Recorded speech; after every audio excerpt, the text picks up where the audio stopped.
L'11 de març s'inaugurava el cicle de conferències El final de la Guerra Civil a Tarragona. Aquest va començar a la Biblioteca Pública amb la xerrada de Xavier Caixal, el qual donava a conèixer la vida del seu avi, Josep Caixal i Llaurador, un anarquista tarragoní. Actualment, l'investigador està duent a terme una recerca sobre la vida del seu avi, la qual comença a Tarragona i acaba a Rosario, Argentina. Amb aquesta recerca és conèixer millor la figura del meu avi, perquè fins i tot la família sabem poc del que va fer dins de la CNT, tant aquí com a l'exili. No va trigar a entrar a la CNT i aviat seria el tresorer del Comitè Propresos, del Comitè Propresos provincial i un dels fundadors del Sindicat de Gastronomia de Tarragona.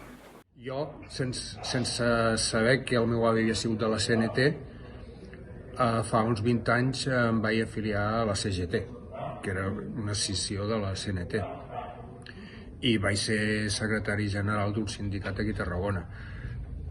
I vaig dir, ostres, si estic al mateix sindicat de l'avi, quines casualitats, no? L'investigador té com a objectiu arribar a recopilar tota la informació possible per, en un futur, arribar a publicar un llibre sobre la vida del seu avi. Tinc ganes de recuperar la seva memòria i saber el que va fer. Actualment, el cicle de conferències està aturat fins a nova ordre per la precaució dels assistents a causa del coronavirus.